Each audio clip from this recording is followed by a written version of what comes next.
आज हिंदी साहित्य में सुनिए जानी मानी एवं प्रतिष्ठित लेखिका सुजाता की लिखी हुई कहानी आखिरी फैसला। मेरी जुबानी।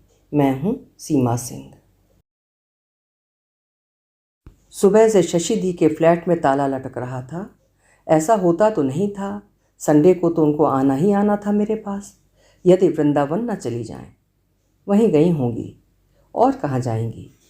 आजकल वृंदावन कुछ ज़्यादा ही जाने लगी हैं। पहले आंटी थीं तो वे भी साथ जाती थीं, पर जब से आंटी की मृत्यु हुई है शशि दी कुछ ज़्यादा ही भागने लगी हैं वृंदावन। कुछ दिन पूर्व ही भागवत की कथा करवाई थी, मैं भी एक दिन गई थी। मुझे कथावाचक एकदम लखेड़ा लगा था, लोफर हाव भाव से, पर शशि दी उसके आगे बिछी जा रही थीं। गुरुजी गुरुजी, माँ के दिए सारे गहने उन्होंने चढ़ा दिए थे उसी लोफर को भेंट। लंबे लंबे बाल, कान में कुंडल, पोशाक लाख से कम क्या होगा, और 10 उंगलियों में हीरे और पन्ने की अंगूठियाँ। व्यास गद्दी पर फेशियल और दूल्हे की तरह चकमक मेकअप करने के बाद ही बैठता था। होंठों पर लगी लाल लिपस्टिक दूर से ही दिखती थी। मुझे अच्छा नहीं लगा था जब उन्होंने आंटी के सारे गहने उस कथावाचक को दे दिए थे। मैंने मना भी किया था, शशि दी मुझे तो ये फ्रॉड लगता है, आपको सम्मोहित करके सारे गहने हड़प कर रहा है। को मेरी बात बिल्कुल अच्छी नहीं लगी थी। मुझसे बहुत स्नेह करने के चलते नाराज़ नहीं हुई, बस इतना ही कहा, तुम नहीं समझोगी शांति। उस समय तो सच में नहीं समझी थी, तभी तो उलझ पड़ी थी मुझसे। हाँ, मैं ना समझ हूँ, पर सच तो यही था कि मैं सचमुच ना समझ थी। तभी तो नहीं समझ पाई कि शशि दी अपना एकाकीपन दूर करने की मुँह मांगी कीमत यशोदा नंदन ठाकुर को दे रही थी। परंतु यशोदा नंदन भी कब तक उनका एकाकीपन दूर करता। शशि दी के पास न अब गहने बचे और न मोटी रकम। नोएडा में एक प्लॉट बचा था। यशोदा नंदन उपाय तो कर रहा था उसकी बिक्री करवा दे, पर अपने भाइयों से अभी तक शशि दी का बंटवारा हुआ नहीं था। वैसे भी अब उसका व्यापार चल निकला था। भागवत कथा का वाचन अच्छा व्यापार बन गया है। उसकी भागवत कथा की बुकिंग साल भर पहले से तय हो जाती है। शशि दी को अब उससे मिलने के लिए अपॉइंटमेंट लेनी पड़ती है। कभी कभी उससे मिलती भी तो वो मौन धारण किए मिलता है। शशि दी इन बातों से बेहद उदास हो जाती। जब बाद में उन्हें इस बात की जानकारी मिलती कि वो कपटी उनके सामने मौन का नाटक रखे हुए था और उनके जाते ही हंसी मजाक ठट्ठा शुरू। पर आजकल मैंने उसको गालियां देना छोड़ दिया है। पूरी समझदार तो नहीं हुई हूँ, किंतु इतनी नासमझ भी नहीं रही कि शशि दी के एकाकीपन के कष्ट को थोड़ा बहुत भी नहीं समझ सकूं। अच्छा ही है, अपना समय हंस गाकर काट रही हैं। उनके फ्लैट के लटके ताले को देखकर मुझे सुकून ही हुआ कि घर में अकेली उदास पड़ी आंसू नहीं बहा रही हैं। किसी ठाकुर के साथ वृंदावन में ठहाके लगा रही होंगी। मैंने भी अपने फ्लैट में ताला लगाया और चल दी वेडनेसडे मूवी देखने। वही हिंसा, भ्रष्टाचार और आतंकवाद की बातें, और अंत में आक्रोश, और उसके बाद बदला। कुछ भी नया नहीं था। हिंसा का जवाब अहिंसा होता तो शायद कुछ नई बात होती। फिर भी कुल मिलाकर फिल्म अच्छी थी। हमेशा की तरह नसीरुद्दीन शाह की एक्टिंग बढ़िया थी। फिल्म देखकर लौटने के बाद अपने फ्लैट का ताला खोल ही रही थी कि सामने से शशि दी आती दिखी। उदास, आंखें लाल तो थी ही, सूजी हुई भी थी। वृंदावन गई थी क्या शशि दी? बड़ी जल्दी लौट आई। एक कप चाय पी लीजिए, फिर जाइएगा अपने फ्लैट में, मैंने उनकी उदास आंखों में झांकते हुए कहा। शशि दी हमेशा चहक कर कहती थीं, चाय पिए बिना मैं खुद ही नहीं टलने वाली, परंतु आज उन्होंने थके स्वर में कहा, सिर फट रहा है, एक कप चाय के साथ एक एस्प्रिन की टिकिया भी हो तो दे देना। चाय की प्याली पकड़ाते हुए मैंने पूछा, सब ठीक तो है ना शशि दी? ठीक ही है, पर सब कुछ ठीक है ऐसा भी नहीं है। गुड़गांव गई थी दिनेश के घर, बहुत बीमार है, दोनों गाल पिचक गए हैं, आंखें तो जैसे गड्ढे में चली गई हैं और बाहें एकदम बच्चों जैसी हो गई हैं। डायबिटीज़, ब्लड प्रेशर तो पहले से ही था, अब टाइफाइड हो गया है।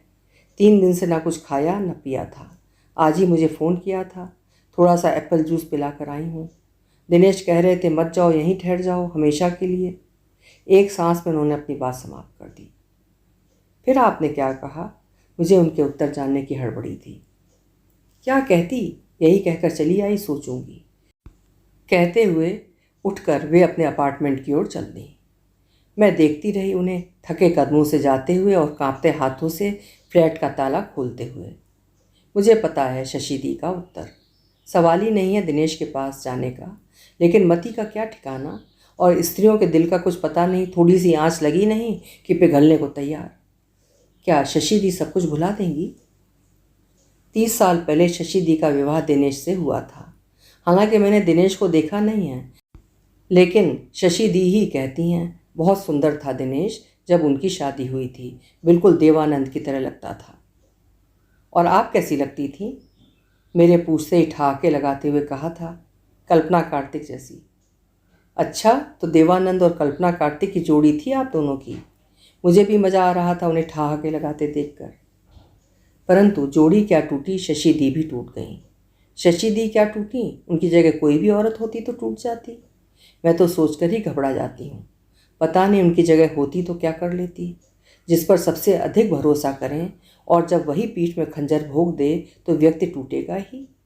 विवाह के 10 साल बाद कहाँ कोई फैसला बचता है पति पत्नी में, और यदि उन 10 सालों के दरमियान 2 फूल जैसे प्यारे प्यारे बच्चे भी हो गए हों, तो ऐसे में कोई भी पति अपनी पत्नी से किसी भी पेपर पर हस्ताक्षर करने को कहेगा तो दौड़ती भागती पत्नी बच्चे को टिफ़िन देती, पानी की बोतलें पकड़ाती, भागती फिरती हस्ताक्षर तो कर ही देगी, और साथ में प्यार भरी झिड़की भी देगी।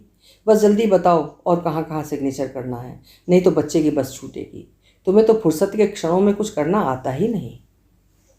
शशि दी ने भी यही किया था, तलाक के कागजात पर बिना देख पढ़े हस्ताक्षर कर दिया। कितनी बार मुझसे भी कहा था, कैसे अविश्वास करती। फौज में इतना बड़ा पदाधिकारी था दिनेश, भारत की जनता और सरकार जिस पर विश्वास करती थी कि वो देश की सीमा को महफूज रखेगा, उसकी पत्नी भला अपने को क्यों ना महफूज समझती। पर वो महफूज नहीं थी, तभी तो दिनेश ने कागजात पर हस्ताक्षर करा लिया। संयोग कहें या दुर्योग, उस दिन शशि दी के सिर में भयंकर दर्द हुआ, इतनी उल्टियाँ हुई कि डॉक्टर से दिखाना पड़ा। डॉक्टर ने कहा माइग्रेन का अटैक है, अभी तो दर्द की सुई दे देता हूँ, परंतु लंबे वक्त तक ट्रिप्टोमर टैबलेट्स देनी होंगी। कुछ भी करें डॉक्टर साहब, मेरी शशि ठीक होनी चाहिए। एक दिन में कैसे पस्त हो गई है, जैसे महीनों की बीमार हो। जब दिनेश ने कहा था कितनी खुश हो गई थी शशि दी, निश्चिंत होकर अपनी आंखें बंद कर लेट गईं, और जब दिनेश ने अपने हाथों से मुंह में दवा की गोली डाली तो फिर कहाँ ज़रूरत थी पूछने की कि कौन सी दवा है। ऐसे में जहर भी देता दिनेश तो शशि दी खा लेती। यहाँ तो वो दवा ही दे रहा था, पर पता नहीं क्यों वो दवा कम जहर ज़्यादा बनती जा रही थी। शशि दी की ज़िंदगी भोथरी होती जा रही थी। ये हमेशा नशे में रहती, हमेशा ड्राउजीनेस सा फील करती, दिमाग जैसे सुन्न सा हो रहा था। ऐसा नहीं कि शशि दी कोशिश नहीं कर रही थी इससे निकलने के लिए। अपने डॉक्टर भाई को भी बताया कि माइग्रेन का अटैक हुआ था, डॉक्टर ने ट्रिप्टोमर खाने को कहा है, परंतु उसे खाने से ड्राउजीनेस रहता है। भाई ने भी कह दिया दवा सही है, शुरू शुरू में ऐसा होता है, दवा का साइड इफ़ेक्ट है, कुछ दिनों में ठीक हो जाएगा। बीमारी के दौरान दिनेश कितना आगे पीछे घूमता रहता, इतना ख्याल तो हनीमून के ट्रिप में भी नहीं रखा था। अभिभूत हो गई शशि दी। हीरे की पहचान कहाँ कर पाई थी, आज कसौटी पर कसा तब पता चला। शशि दी बिछावन में पड़े पड़े सोचती रहती, यदि उसकी तबीयत नहीं खराब होती तो कहाँ से जान पाती दिनेश के इस महान गुण को। ड्राउजीनेस को भी ईश्वर का वरदान ही समझ रही थी। तभी एक दिन दिनेश ने आकर बताया, तुम्हें पता है शशि, कमीना ब्रिगेडियर सुरेंद्र खन्ना अपनी इतनी प्यारी और खूबसूरत पत्नी लीना को तलाक दे रहा है। शशि दी का मन बैठ गया। हालांकि लीना उसकी दोस्त नहीं थी, फिर भी बहुत बार उससे मिली थी, और फिर वो एक स्त्री थी, भावुक स्त्री। क्या बीत रही होगी लीना पर। तब तक सुरेंद्र खन्ना चकोर की तरह उस पर जान लुटाता रहता था, आज अचानक क्या हुआ होगा। सोचते सोचते तनाव में घिर गई। दिनेश ने शशि दी को तनाव में देखते ही तुरंत एक टैबलेट बढ़ा दिया। शशि दी ने कहा भी, अभी ही तो एक टैबलेट दिए हो, पर वो नहीं माना। तुम्हें नहीं पता डार्लिंग, डॉक्टर ने कहा है टेंशन तुम्हारे लिए डेंजरस है, तनाव होने पर तुरंत दूसरी टैबलेट देने को कहा है। कितनी ढेर सारी मिश्री घुली थी दिनेश के डार्लिंग में। शशि दी को दूसरी टैबलेट भी कड़वी कहाँ लगी, पर ड्राउजीनेस इतना बढ़ गया कि जैसे विस्की की पूरी बोतल खाली कर डाली हो। तभी दिनेश ने कहा, हम लोग को लीला मैम की मदद करनी चाहिए, क्या तुम गवाह बनोगी, उसकी ओर से कोर्ट जाकर गवाही दोगी। शशि दी का माथा घूम रहा था, पर वे कैसे मना करती, लीना के जीवन का प्रश्न था। दिनेश के साथ कार में जाकर बैठ गईं। वहाँ कोर्ट में वकील ने क्या पूछा, उसका क्या जवाब दिया, उन्हें कुछ भी याद नहीं रहा। आज तक याद नहीं आया है। परंतु उस समय ऐसा अवश्य अनुभव हो रहा था कि दिनेश बात संभाल ले रहा था। एक नहीं, दो नहीं, ना जाने कितनी बार शशि दी कचहरी का चक्कर लगाती रहीं और हर बार कचहरी जाने से पहले उनका सिर दर्द अचानक बढ़ जाता। दिनेश हमेशा कहता भी, तुम्हारा मन ठीक नहीं है तो छोड़ दो, वैसे आज उसके केस का अंतिम डेट है। शशि दी एक और ट्रिप्टोमर के टैबलेट्स लेकर जाती रहीं। जिस दिन आखिरी बार कोर्ट गई थी, ट्रिप्टोमर की दवा की आवश्यकता आखिरी बार ही पड़ी। उसके बाद ज़रूरत ही नहीं पड़ी। ना सिर में दर्द हुआ, ना दवा ली, ना ड्राउजीनेस हुआ, सब कुछ अच्छा हो गया। रोली और चंदन भी कितने दूर हो गए थे शशि दी से। बच्चे भी क्या करते, उसकी मम्मी ना उससे बात कर पाती थीं, ना स्कूल के लिए तैयार कर पा रही थीं। कुछ दिनों तक मम्मी के आगे पीछे किया, फिर लग गए नीना दी के आगे पीछे। नीना मेड थी, परंतु बच्चों के सारे काम प्यार से करती थी। शशि दी देख रही थीं उसके बच्चे, उसके कलेजे के टुकड़े उनसे दूर होते जा रहे हैं, पर वो करती क्या? कोशिश भी करती तो भी क्या अर्ध चेतना की स्थिति से निकल पाती? परंतु जैसे ही कोर्ट में गवाही देने से छुट्टी मिली, सारे दुख दर्द से भी मुक्ति मिल गई। रोली और चंदन ने स्कूल से लौटने पर जब मम्मी को चॉकलेट लेकर दरवाजे पर खड़ा देखा तो लिपट गए आकर। शशि दी की दुनिया फिर से गुलजार हो गई। बीमारी के दौरान दिनेश तो पत्नी व्रत बन ही गए थे। दिन भी कहाँ बीते थे खुशी की बगिया में शशि दी को। दिल्ली से एक और खुशखबरी आ गई। माँ ने फ़ोन पर बताया, विवेक की शादी तय हो गई है, 10 दिन पहले आ जा। दिनेश कैसे मना करते, पत्नी व्रत जो बने हुए थे। कितने प्यार से विदा किया था उन्हें। शशि दी की इच्छा तो थी रोली और चंदन भी साथ चलें, स्कूल में छुट्टियां भी थीं, परंतु दिनेश ने बड़े प्यार से मना लिया। तुम जाओ, भाई की शादी की मार्केटिंग एंजॉय करो, बच्चों का कोचिंग क्लास भी छूटेगा। मैं शादी के समय आऊँगा तो बच्चों को मामा की शादी में लेता आऊँगा। परंतु चंदन और रोली का फिर यहाँ इतने दिनों तक कौन ध्यान रखेगा? शशि दी का मन उदास हो गया। नीना है ना, तुम्हारी बीमारी के दौरान बच्चों को कितने प्यार से संभाला था ना। तुम चिंता मत करो, जाओ। दिनेश के समझाने से शशि दी समझ गई, परंतु बच्चों से गले मिलते वक्त कलेजे में हुक सी उठ रही थी और आंखें भी कुछ ज़्यादा ही बरस रही थीं। दिल्ली पहुंचते ही सबसे पहले शशि दी ने एयर बैग निकाला, जो सभी संबंधियों के लिए गिफ्टों से भरा हुआ था, जिसे दिनेश ने बहुत ही प्रेम से सबों के लिए खरीदा था। शशि दी ने कहा भी था, जब तुम आना तो इसे लेते आना, पर दिनेश नहीं माना था। तुम दो या मैं, बात बराबर है। शशि दी को गिफ्ट बांटते समय दिनेश की यही बातें याद आ गईं। वे मुस्कुरा पड़ीं। उन्हें अपने आप में मुस्कुराते देख आंटी अपनी बेटी को सुख की दुनिया में हिंडोले मारते देखकर तृप्त हो गईं। परंतु आंटी ज़्यादा देर तक खुश नहीं रह पाईं। गिफ्ट देकर शशि दी ने जैसे ही अपने कमरे में जाकर अपना सूटकेस खोला ही था कि उसमें एक बड़ा सा लिफाफा रखा मिला। शशि दी ने उस लिफाफे को रखा नहीं था। इससे आश्चर्यचकित हो गईं कि ये यहाँ कहाँ से आया। फिर मुस्कुरा उठी। जरूर दिनेश का कोई सरप्राइज गिफ्ट होगा। आनंद में प्रमुदित होती हुई शशि दी ने जैसे ही लिफाफे को खोला कि चीख पड़ी। सच, उसमें सरप्राइज गिफ्ट ही था, तलाक का पेपर। उसमें स्पष्ट लिखा था, दिनेश आहूजा और शशि आहूजा ने आपसी सहमति से अलग होने का फैसला किया है। बच्चे 18 साल तक पिता के साथ रहेंगे और इन सारी बातों में शशि आहूजा की सहमति है, क्योंकि उन्होंने स्वयं स्वीकार किया है कि उनकी मानसिक स्थिति ठीक नहीं रहती है। 18 साल के बाद बच्चे स्वतंत्र हैं किसी के साथ भी रहने के लिए। इसके आगे शशि दी कुछ नहीं पढ़ पाईं। कैसे पढ़ पाती? आंखों के आंसू कागज़ को भिगोए जो दे रहे थे। ये सब कैसे हो गया दीदी? तुमने तो कोर्ट में जाकर आपसी सहमति से तलाक ले लिया और हम लोगों को बताया तक नहीं। विवेक ने सिर पर हाथ मारते हुए कहा। तुम पागल हो विवेक, तुम्हें लगता है मैंने रजामंदी से तलाक लिया है? शशि दी ने रोते हुए कहा। कागज़ तो यही कह रहा है दीदी। हाँ, मैंने सुरेंद्र खन्ना और लीना के तलाक में गवाही देने के लिए कोर्ट के जरूर 20 चक्कर लगाए। ओफो, कहकर शशि दी बैठ गईं। वो सब कुछ समझ गईं। दिनेश का प्रेम, लीना की गवाही, दिनेश का इतने प्यार से दवा देना और दवा लेने के बाद उनका नशे में रहना। पर एक बात समझ में नहीं आई कि कोर्ट जाने वाले दिन क्यों उनका सिर दर्द अचानक इतना तेज़ हो जाता था। शशि दी ने अपने पर्स से बची हुई कुछ दवाइयाँ निकाली, जो उन्होंने बेंगलोर से चलते वक्त बिना दिनेश से पूछे रख ली थीं कि शादी विवाह के घर में अचानक यदि माइग्रेन का अटैक हो जाएगा तो सबको परेशानी हो जाएगी। विवेक ने दवा देखते ही कहा, सॉर्बिट्रेट क्यों लेती थी? हार्ट में कोई प्रॉब्लम था? नहीं तो, इसे लेने से मुझे भयंकर सिर दर्द होने लगता है, शशि दी रुक रुक कर बोल रही थी। अब भी समझी या नहीं? आपने एमए तक की पढ़ाई की है, दवा भी नहीं देख सकती थी कि क्या खा रही हैं? झल्लाते हुए विवेक ने कहा। शशि दी क्या कहती? विवेक सही बोल रहा था। दिनेश जानता था सॉर्बिट्रेट लेने से उनके सिर में भयंकर दर्द होने लगता था। उसने जानबूझकर माइग्रेन का ताना बाना बुनकर उसे नशे में रखा और लीना से तलाक के नाम पर कोर्ट में खुद उससे ही तलाक ले लिया। पर उसने ऐसा क्यों किया, शशि दी समझ नहीं पा रही थी। सोचती रहीं, परंतु एक भी सूत्र हाथ नहीं लगा।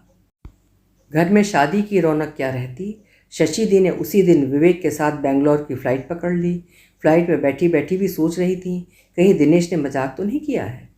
परंतु कोर्ट का आदेश, मजाक कैसे हो सकता है? कहीं कागजात ही नकली हों। अंतर्द्वंद की धारा में बहती पहुंच गई बेंगलोर। कुछ ही देर में पहुंच गई उस घर में जहां के एक एक कण में उनकी आत्मा बसी थी। परंतु उस घर का दरवाज़ा उनके लिए खुला ही नहीं। बैठी रहीं दरवाजे के आगे, खटखटाती रहीं, पर दरवाज़ा नहीं खुला। खुलता भी कैसे? कोई अंदर रहता तभी ना। दरवाज़ा बाहर से लॉक्ड था।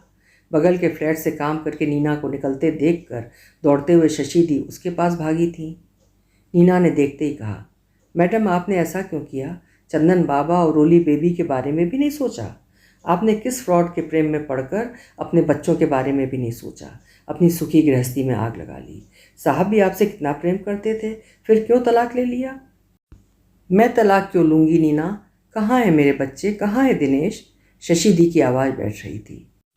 मेम साहब बच्चों और लीना मैम के साथ अमेरिका चले गए। उन्होंने मुझे भी छुट्टी दे दी कि अब वो वहीं सेटल करेंगे। लीना मैम भी साथ गई हैं? विवेक ने पूछा। हाँ सर, उनका भी तलाक हो गया अपने पति से। सुना है साहब ने लीना मैम से कल सुबह ही विवाह कर लिया है। लौट आई शशि दी सब कुछ गंवाकर। परंतु बेंगलोर से लौटने के बाद पता नहीं विवेक को क्या हो गया। दिल्ली आते ही माँ से झल्लाते हुए कहा, मेरी शादी तक जीजी के तलाक की चर्चा भी नहीं होनी चाहिए। अपने बच्चे के लिए तड़पती शशि दी ने कैसे रखा होगा भाई की शादी में अपने होठों पर मुस्कान, और इस मुस्कान में कितना दर्द उन्हें हुआ होगा। उस वेदना को उनके सिवा कौन महसूस कर सकता है। किंतु ये मुस्कुराहट भी काम नहीं आई। भाभी ने आते ही कह दिया, एक सास को किसी तरह झेल भी लेती, किंतु परित्यक्ता ननद को जीवन भर साथ रखकर नरक में नहीं रह सकती। विवेक भी पत्नी के साथ नरक से स्वर्ग चला गया और बच गई आंटी और शशि दी एक दूसरे के साथ रोने और गाने के लिए। कितनी उदास रहती थी आंटी शशि दी के लिए, परंतु 10 साल बाद ही सही, तब कितनी खुश हुई थी जब रोली और चंदन का पता उन्हें मिला था। आंटी और शशि दी ने दौड़ भाग करके अमेरिका के टिकट और वीज़ा बनवाया था।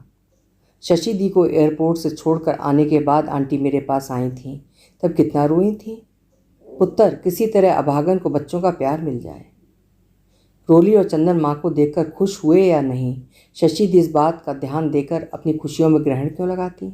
उन्हें तो इतने वर्षों बाद अपने कलेजे के टुकड़ों को देखने का मौका मिला था, यही उनके लिए बहुत था। जब लौट कर आईं तो उनके चेहरे की ताजगी देखकर आंटी की भी जलती छाती में ठंडक पड़ी। शशि दी खुश थी अमेरिका से लौटकर। उन्होंने ममा कहकर पुकारा तो जैसे सब कुछ पा लिया। अब क्या है, रहें दोनों अपनी दुनिया में मस्त, जिएं अमेरिकन वाली ज़िंदगी अपनी। शशि दी खुश रहती थीं। जन्मदिन पर बच्चों का कार्ड पाकर खुश थीं। मदर्स डे पर कार्ड पाकर बहुत खुश थीं। बच्चों के कभी कभार आए कॉल्स से भी खुश रहती थीं। रोली चंदन अपनी छुट्टियों में दिल्ली आए थे तो आंटी कितनी खुश थीं। आंखों में गॉगल्स डाले लाल किला से लेकर कुतुब मीनार घूमते घूमते थक कर निढाल हो जाती थीं, पर मजाल है जो चेहरे पर थकान की शिकन आने दें। उनके अमेरिका लौटने के बाद शशि दी और आंटी के पास ढेर सारी बातें थी करने के लिए। उन दोनों बच्चों ने उन्हें न जाने नई नई टेक्नोलॉजी की कितनी बातें बताई थीं, जिसे कह सुनकर आपस में वे खुशियाँ बांट सकती थीं। परंतु अमेरिकन बच्चों के पास कहाँ समय था आने जाने के लिए। उन लोगों का आना कम होते होते बंद ही हो गया। धीरे धीरे शशि दी और आंटी पुरानी बातें करते करते थकने लगी थीं।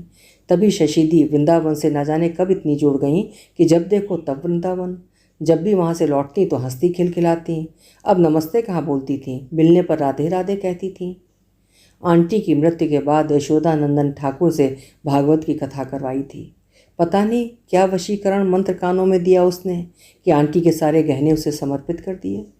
मुझे बुरा तो बहुत लगा था, इसी से उस दिन कह भी दिया था, परंतु बाद में अफसोस ही हुआ था कि दुनिया में कितने लोग अपनी खुशी के लिए लाखों शराब पर उड़ा देते हैं। सुख ढूंढती हुई शशि दी ने यदि इन गहनों को उड़ा ही दिया तो क्या बुरा है। परंतु आज दिनेश के लिए उन्हें इतना चिंतित देख आंखों पर विश्वास नहीं हो रहा था। दिनेश ने जिस तरह इन्हें धोखा दिया, बड़े से बड़ा दगाबाज भी किसी को जल्दी नहीं देता। पूरी जिंदगी शशि दी उस वेदना से निकल नहीं पाई। थोड़ा बहुत निकली भी तो इसी यशोदानंदन ठाकुर की संगति में, राधे राधे की जयकार में, भले ही वो मुझे फ्रॉड लगे। पूरा दिन शशि दी के बारे में सोचते हुए निकल गया। अमर भी देर रात घर लौटे। सोते वक्त मैंने शुरू ही किया था। शशि दी के पूर्व पति अमर ने जमाहियाँ लेते हुए मेरी बात काट दी। ओफ, वो तुम्हारी शशि दी की बातें कल सुनेंगे, आज बहुत थक गया हूँ। थक तो मैं भी गई थी, दिन भर उनकी ही चिंता करने में करवट बदल कर सो गई। सवेरे अमर के ऑफिस जाने तक सांस लेने की भी फुर्सत कहाँ रहती है। उनके ऑफिस जाने के बाद निश्चिंत होकर पाँव पसार कर बैठी ही थी कि शशि दी आ गई, नहा धोकर एकदम फ्रेश। लिरिल से स्नान किया है क्या? एकदम तरोताज़ा दिख रही हैं। मैं उन्हें फ्रेश देखकर खुश हो गई। स्नान करने से तरोताज़ा नहीं हुई हूँ, मन पर पड़े बोझ हटने से तरोताज़ा हो गई हूँ। शशि दी सोफे पर पसर कर बैठती हुई बोली, मन पर का कौन सा बोझ हल्का हो गया, जरा मुझे भी तो बताइए। और हल्का करने का कौन सा नुस्खा आपने अपनाया ये भी बताइए। कॉफ़ी की प्याली पकड़ाते हुए मैंने कहा, तुम्हारे मन पर कौन सा बोझ है? उनकी चहकती आवाज़ थोड़ी मध्यम हो गई। कोई बोझ नहीं, मैं तो मजाक कर रही थी, आप तो सीरियस हो गई। हाँ, सीरियस हो गई हूँ, पर अब नुस्खा तो बताना ही होगा। सुन, सबसे पहला नुस्खा, कोई भी टेंशन हो 20 से 40 बार खूब लंबी लंबी सांस खींचकर अंदर बाहर कर। कहते हुए शशि दी हंसी से दोहरी हो रही थी। हंसती हुई शशि दी बड़ी प्यारी लग रही थी, उन्मुक्त सी, आकाश में उड़ती हुई गुनगुन करती तितली सी। हंसती ही रहेंगी या कुछ बताएंगी भी? मैंने टोका। सच मान यार, बिल्कुल ऐसा ही किया। कल तुझसे मिलने के बाद जब फ्लैट के अंदर गई तो हृदय बोझ के तले दबे जा रहा था। दिनेश की ऐसी स्थिति देखकर मन कमज़ोर पड़ता चला जा रहा था और कमज़ोर मन पर पतिव्रता संस्कार और परंपराओं के पड़ते भारी बोझ के नीचे मैं दबती पिसती जा रही थी। सिर भी दर्द के मारे फटा जा रहा था। शावर के नीचे जाकर बैठ गई। सिर के अंदर जो आग जल रही थी वो बुझ गई। फिर ड्राइंग रूम की सारी खिड़कियों को खोल दिया और एक चटाई बिछाकर बैठ गई और ज़ोर ज़ोर से लंबी लंबी सांसें खींचती रही। विश्वास कर, छोड़ी गई हर सांस मुझे पहले से अधिक हल्की करती गई। दरअसल मैं सांसें ही नहीं छोड़ रही थी, उसके साथ साथ अपने मन की लगी गांठों को भी खोल रही थी, सुलझा रही थी। दिनेश ने मेरे साथ इतना बड़ा धोखा किया। धोखा क्या दिया, मुझे जीते जी मार दिया। मुझे अपने बच्चों से अलग कर दिया। अपने बच्चों से अलग होकर अपनी ज़िंदगी को मैंने कैसे काटा है, इस दर्द का बयान करने के लिए मेरे पास न शब्द हैं और न योग्यता। परंतु इसके बावजूद मैं यही चाहती रही कि दिनेश मेरी ज़िंदगी में किसी तरह वापस आ जाए। कितनी रातों को मेरा पूरा शरीर जलने लगता था, होंठ लगता था जैसे दहकते हुए अंगारे बन गए हों। मेरा शरीर काम की ज्वाला में धधकने लगता था और एक दिन इसी धधकती ज्वाला में दिनेश के बाद किसी को अपने शरीर को न छूने देने की पवित्रता के व्रत को मैंने स्वाहा कर दिया। पवित्रता का व्रत स्वाहा हो गया और मैं अंदर ही अंदर धड़कती रही, चटकती रही। माँ को भी नहीं बताया, क्या बताती उन्हें, बेचारी। अपवित्र बेटी की माँ बनने के गम को शायद ही सहन कर पाती। इतना होने के बावजूद दिनेश लौटकर आता और उसके इंतज़ार में प्रतीक्षारत मैं अपने पवित्र शरीर को रखे रहती और वो आकर मुझे भोगता तो माँ अपने अहो भाग्य मानती और शायद मैं भी। पर तू ही बता शानू, मेरी माँ या मेरी ऐसी सोच के लिए कौन जिम्मेवार है? क्या हम? शशि दी का चेहरा शीशे की तरह पारदर्शी दिख रहा था। मैं उन्हें अवाक होकर देखती रह गई।